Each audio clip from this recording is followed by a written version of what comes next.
দর্শক, আজকে আমি আপনাদের সাথে ইমোর খুবই একটা ইন্টারেস্টিং এবং ইম্পোর্টেন্ট সেটিংস নিয়ে কথা বলব। আমরা তো ইমোতে প্রত্যেকদিন সকাল থেকে সন্ধ্যা পর্যন্ত অনেকের সাথেই কথা বলি, অনেকের সাথেই চ্যাটিং করি নাকি? তো আমাদের এমন কিছু প্রয়োজনীয় ব্যক্তিত্বের সাথে বা ফ্রেন্ডের সাথে এড থাকে যাদের সাথে আমাদের অফিসিয়াল বা যেকোনো প্রয়োজনীয় কথা প্রত্যেকদিন বলতে হয় এবং প্রতিনিয়ত প্রায়ই বলতে হয়। তো দেখা যায় আমরা যদি সকালে ওই ফ্রেন্ডের সাথে কথা বললাম, তো সন্ধ্যায় আবার তার সাথে বলতে গিয়ে দেখি যে অনেকের সাথেই তো কথা বলেছি, তো সে আবার একদম সিরিয়ালের শেষে চলে যায়, তাকে খুঁজে বের করে আবার তার সাথে চ্যাটিং করতে হয়। তো এখন বিষয়টা হলো, আমরা যদি এরকম কোনো সেটিংস করতে পারতাম যে সে আমাদের চ্যাটিং লিস্টে সবসময় উপরেই থাকবে, আমরা যতজনের সাথেই কথা বলি না কেন বা যতবার কথা বলি না কেন, সেটা কোনো ফ্যাক্ট না, ও আমাদের সবসময় কি চ্যাটিং লিস্টের টপে থাকবে, কোথাও যাবে না। আমরা ইমো থেকে কেটে বেরিয়ে যাব, আবার ইমো তে চলে আসবো, সেটা বিষয় না। কিন্তু ও সবসময় উপরেই থাকবে। এরকম সেটিংস যদি আমরা করতে পারতাম তাহলে খুব ভালো হতো না? আজকে সেরকমই একটা সেটিংস আপনাদেরকে দেখাবো। তো এইজন্য আপনারা আপনাদের ফোন থেকে ইমোটাকে ওপেন করুন। ওয়েল, তো গাইস, আমি আমার ফোন থেকে ইমো অ্যাপসটার উপরে ট্যাপ করলাম। ট্যাপ করার পরে আপনারা দেখতে পাচ্ছেন আমি ২-৪ টা মেসেজ করতেছি সিম্পলি আপনাদের দেখানোর উদ্দেশ্যে। জাস্ট কয়েকটা মেসেজ এখানে করব। তো আ আমি এখান থেকে আমি একটা ফ্রেন্ডকে হ্যালো লিখলাম সিম্পলি। তো হ্যালো লিখে যেহেতু সেন্ড করেছি, ও কিন্তু আমার চ্যাট লিস্টের টপে যাওয়ার কথা, তাই না? কারো সাথে আমরা চ্যাটিং করলে সে আমাদের টপে চলে যায়। কিন্তু আপনি যদি উপরে আসেন, তো দেখবেন আমার কিন্তু ও এখানে চ্যাটিং লিস্টের টপে নেই। ও কিন্তু এই 2nd পজিশনে আছে। এইমাত্র ওর সাথে আমরা কথা বলেছি। তারপরে যদি আমি আরেকটা অ্যাকাউন্ট আপনাকে এখানে দেখাই, আমি যদি এখান থেকে একটু নিচে আসলাম, ধরেন সিম্পলি হচ্ছে আমি এই ফ্রেন্ড যেটা আছে এটাকে আমি একটা মেসেজ করব। হাই লিখে সেন্ড করলাম।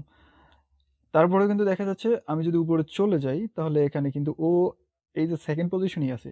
বাট 1st পজিশনে একজনই আছে। ওটা চেঞ্জ হচ্ছে না। অর্থাৎ আমি এখানে ঢুকলেই ওকে কাছে পাবো এবং আমার প্রয়োজনীয় কথা ওর সাথে বলতে পারবো।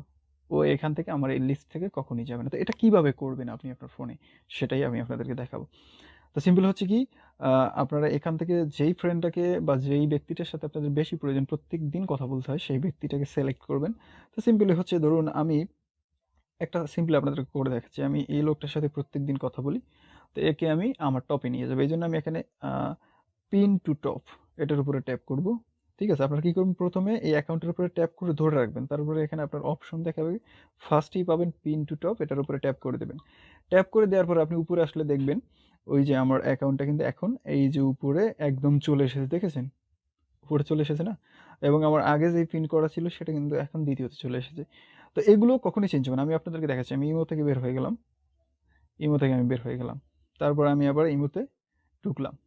ঢোকার পরেও আপনি দেখবেন যে আমার সেই চ্যাট লিস্টটা কিন্তু সেম আছে। এখানে কিন্তু কেউই চেঞ্জ হচ্ছে না। তাই না? এবং এখানে কর্নারে দেখতে পারবেন আপনার পিন অপশন দেখাচ্ছে। আমার কিন্তু এই যে পিন অপশন এখানে কিন্তু শো করতেছে। ২ টাই পিন অপশন দেখাচ্ছে। তো এরকম আপনি করে রাখতে পারবেন। তারপরে দেখা কথাবার্তা শেষে আপনার এখন আর ওকে প্রয়োজন নাই সেরকমভাবে টপে রাখার। তো আপনি কি করবেন, এটাকে আনপিন করতে পারবেন। এটার উপর ট্যাপ করে ধরে এখানে আপনি অপশন পেয়ে যাবেন। এই যে আনপিনের অপশনটা পেয়ে যাচ্ছেন, এটার উপরে ট্যাপ করে দিলে আনপিন হয়ে যাবে। ও কিন্তু এখানে আর নেই। এরপর আমি এটার উপর ট্যাপ করে আবার এটাকেও আনপিন করে দিলাম। এখন কিন্তু আমি যাকে মেসেজ পাঠিয়েছিলাম সে টপে চলে আসবে। সিম্পলি হচ্ছে আমি এখানে মানিক ভাইকে বললাম যে হাই বলে আমি এখান থেকে মেসেজ সেন্ড করলাম।